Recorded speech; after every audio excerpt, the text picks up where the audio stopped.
Cerita Kimetsu no Yaiba, season pertama episode ketiga. Episode ketiga ini berjudul Sabito dan Makomo.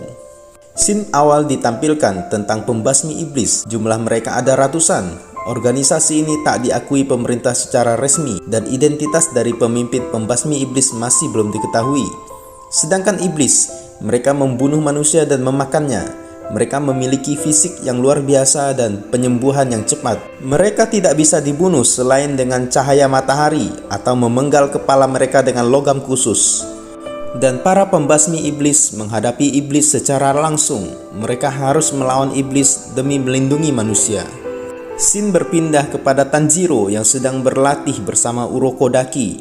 Urokodaki menjelaskan bahwa untuk bisa bergabung dengan pemburu iblis, maka Tanjiro harus bisa bertahan saat melalui ujian akhir di Gunung Fuji Kasane. Dan Urokodaki akan memutuskan apakah Tanjiro siap atau tidak mengikuti ujian akhir tersebut. Demi Nezuko, Tanjiro memutuskan untuk menulis catatan harian. Setiap malam dia menulis apa-apa saja yang sudah dilakukannya sepanjang hari itu. Tanjiro pun semakin hari semakin ahli dalam menghindari jebakan, dan fisiknya juga semakin bertambah kuat. Bahkan penciumannya semakin tajam. Namun semakin hari jebakannya juga semakin berbahaya. Dan hari berikutnya dia membawa pedang di dalam latihannya, tapi ia merasa terganggu dengan pedangnya. Alhasil dia terkena jebakan. Dia kemudian berlatih menggunakan pedang. Dia harus mengayunkan pedang sampai ribuan kali setiap hari. Urokodaki juga menjelaskan tentang kelebihan dan kelemahan dari pedang katana dan mengancam jika Tanjiro merusak katananya, maka ia akan menghancurkan tulang Tanjiro. Selanjutnya, Tanjiro berlatih menggunakan katana melawan gurunya yang tanpa senjata. Walaupun ia sudah mengeluarkan segenap kemampuannya, namun ia dikalahkan berkali-kali. Dengan mudahnya ia melempar Tanjiro. Latihan selanjutnya, Tanjiro melatih pernapasan dan kuda-kuda. Gurunya mengajari pernafasan konsentrasi penuh dan 10 kuda-kuda pernafasan air. Tujuan melatih pernafasan adalah untuk meningkatkan fisik dan kemampuan penyembuhan serta menstabilkan jiwa. Setengah tahun telah berlalu, selama itu Nezuko masih tertidur. Tanjiro pun khawatir akan keadaan Nezuko yang masih terus tertidur, sehingga memanggil dokter untuk memeriksanya. Namun keadaan Nezuko baik-baik saja.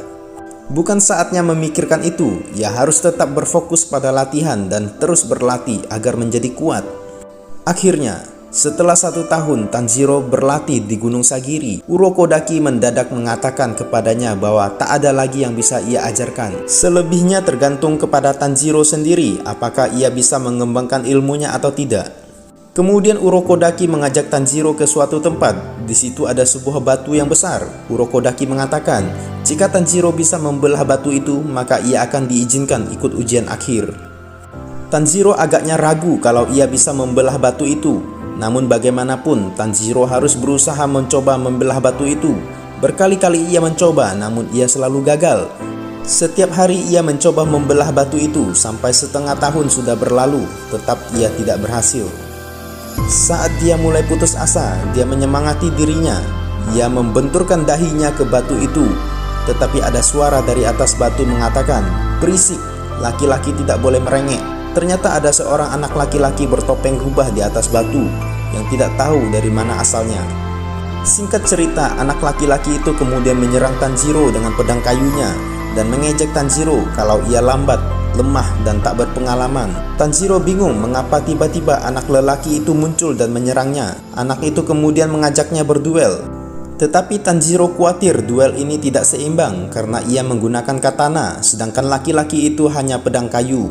Hal itu membuat anak laki-laki itu tertawa dan sambil menyerang Tanjiro, ia berkata, "Simpan kebaikanmu itu, aku jauh lebih kuat darimu, aku sudah membelah batunya." Anak itu bergerak dengan cepat dan menyerang Tanjiro. Tanjiro tidak dapat melawannya.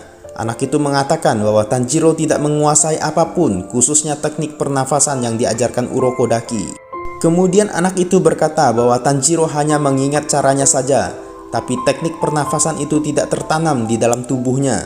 Itulah sebabnya Tanjiro tidak menguasai apapun. Sebenarnya anak itu sedang mengajari Tanjiro melalui pertarungan. Singkat cerita, akhirnya Tanjiro dikalahkan dengan mudah dan tak sadarkan diri. Selain anak laki-laki itu, ternyata ada juga seorang gadis di situ. Kemunculan mereka begitu misterius. Setelah bangun dari pingsannya, Tanjiro segera memberitahu gadis yang ada di sampingnya bahwa anak laki-laki tadi itu hebat dan ia juga ingin seperti itu. Sambil tersenyum, gadis itu berkata, "Kamu pasti bisa, aku selalu mengawasimu."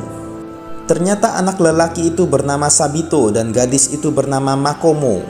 Lalu Makomo menjelaskan kekurangan dalam teknik Tanjiro. Mengapa gadis itu mau membantunya dan dari mana asal mereka? Gadis itu tidak menjawab. Dia hanya mengatakan bahwa mereka selalu menyukai Urokodaki. Mereka juga bukan saudara, mereka adalah anak yatim yang dididik oleh Urokodaki. Makomo mengatakan bahwa pernapasan konsentrasi penuh itu bisa mempercepat aliran darah dan detak jantung, serta meningkatkan suhu tubuh sehingga bisa sekuat iblis. Tanjiro bertanya bagaimana cara melakukannya. Makomo hanya menjawab, "Berlatih keras sampai setengah mati, tak ada cara lain." Seterusnya Tanjiro terus melakukan duel dengan Sabito, tetapi belum bisa mengalahkan Sabito. Sampai 6 bulan berikutnya, akhirnya untuk pertama kalinya, Tanjiro berhasil mengalahkan Sabito. Pertarungannya berlangsung dengan cepat. Katana Tanjiro berhasil menebas topeng milik Sabito, dan di balik topeng itu muncul wajah Sabito dengan senyum yang terkesan sedih, senang, dan lega. Pada saat itu Makomo mengatakan, "Tanjiro, kerja bagus, jangan lupakan saat-saat ini." Setelah itu Makomo menghilang dari pandangan Tanjiro. Demikian juga dengan Sabito. Yang tampak di hadapannya hanyalah batu besar yang telah terbelah. Dan episode ketiga pun berakhir. Oke teman-teman, itulah alur cerita Kimetsu no Yaiba season pertama episode ketiga. Terima kasih sudah menonton sampai habis.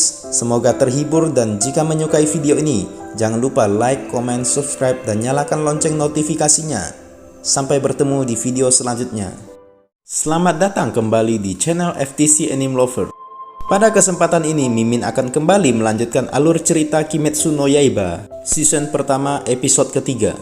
Episode ketiga ini berjudul Sabito dan Makomo. Scene awal ditampilkan tentang pembasmi iblis. Jumlah mereka ada ratusan. Organisasi ini tak diakui pemerintah secara resmi dan identitas dari pemimpin pembasmi iblis masih belum diketahui. Sedangkan iblis, mereka membunuh manusia dan memakannya. Mereka memiliki fisik yang luar biasa dan penyembuhan yang cepat. Mereka tidak bisa dibunuh selain dengan cahaya matahari atau memenggal kepala mereka dengan logam khusus. Dan para pembasmi iblis menghadapi iblis secara langsung. Mereka harus melawan iblis demi melindungi manusia. Scene berpindah kepada Tanjiro yang sedang berlatih bersama Urokodaki. Urokodaki menjelaskan bahwa untuk bisa bergabung dengan pemburu iblis, maka Tanjiro harus bisa bertahan saat melalui ujian akhir di Gunung Fuji Kasane. Dan Urokodaki akan memutuskan apakah Tanjiro siap atau tidak mengikuti ujian akhir tersebut. Demi Nezuko, Tanjiro memutuskan untuk menulis catatan harian. Setiap malam dia menulis apa-apa saja yang sudah dilakukannya sepanjang hari itu. Tanjiro pun semakin hari semakin ahli dalam menghindari jebakan, dan fisiknya juga semakin bertambah kuat, bahkan penciumannya semakin tajam. Namun semakin hari jebakannya juga semakin berbahaya. Dan hari berikutnya dia membawa pedang di dalam latihannya, tapi ia merasa terganggu dengan pedangnya. Alhasil dia terkena jebakan. Dia kemudian berlatih menggunakan pedang. Dia harus mengayunkan pedang sampai ribuan kali setiap hari. Urokodaki juga menjelaskan tentang kelebihan dan kelemahan dari pedang katana dan mengancam jika Tanjiro merusak katananya, maka ia akan menghancurkan tulang Tanjiro. Selanjutnya, Tanjiro berlatih menggunakan katana melawan gurunya yang tanpa senjata. Walaupun ia sudah mengeluarkan segenap kemampuannya, namun ia dikalahkan berkali-kali. Dengan mudahnya ia melempar Tanjiro. Latihan selanjutnya, Tanjiro melatih pernapasan dan kuda-kuda. Gurunya mengajari pernafasan konsentrasi penuh dan 10 kuda-kuda pernafasan air. Tujuan melatih pernafasan adalah untuk meningkatkan fisik dan kemampuan penyembuhan serta menstabilkan jiwa. Setengah tahun telah berlalu. Selama itu Nezuko masih tertidur. Tanjiro pun khawatir akan keadaan Nezuko yang masih terus tertidur, sehingga memanggil dokter untuk memeriksanya. Namun keadaan Nezuko baik-baik saja. Bukan saatnya memikirkan itu, ia harus tetap berfokus pada latihan dan terus berlatih agar menjadi kuat. Akhirnya, Setelah 1 tahun Tanjiro berlatih di Gunung Sagiri, Urokodaki mendadak mengatakan kepadanya bahwa tak ada lagi yang bisa ia ajarkan. Selebihnya tergantung kepada Tanjiro sendiri apakah ia bisa mengembangkan ilmunya atau tidak. Kemudian Urokodaki mengajak Tanjiro ke suatu tempat. Di situ ada sebuah batu yang besar. Urokodaki mengatakan, jika Tanjiro bisa membelah batu itu, maka ia akan diizinkan ikut ujian akhir. Tanjiro agaknya ragu kalau ia bisa membelah batu itu. Namun bagaimanapun, Tanjiro harus berusaha mencoba membelah batu itu. Berkali-kali ia mencoba, namun ia selalu gagal. Setiap hari ia mencoba membelah batu itu, sampai setengah tahun sudah berlalu, tetap ia tidak berhasil. Saat dia mulai putus asa, dia menyemangati dirinya. Ia membenturkan dahinya ke batu itu. Tetapi ada suara dari atas batu mengatakan, "Berisik, laki-laki tidak boleh merengek." Ternyata ada seorang anak laki-laki bertopeng rubah di atas batu yang tidak tahu dari mana asalnya. Singkat cerita, anak laki-laki itu kemudian menyerang Tanjiro dengan pedang kayunya dan mengejek Tanjiro kalau ia lambat, lemah, dan tak berpengalaman. Tanjiro bingung mengapa tiba-tiba anak lelaki itu muncul dan menyerangnya. Anak itu kemudian mengajaknya berduel. Tetapi Tanjiro khawatir duel ini tidak seimbang karena ia menggunakan katana, sedangkan laki-laki itu hanya pedang kayu. Hal itu membuat anak laki-laki itu tertawa dan sambil menyerang Tanjiro, ia berkata, "Simpan kebaikanmu itu, aku jauh lebih kuat darimu, aku sudah membelah batunya." Anak itu bergerak dengan cepat dan menyerang Tanjiro. Tanjiro tidak dapat melawannya.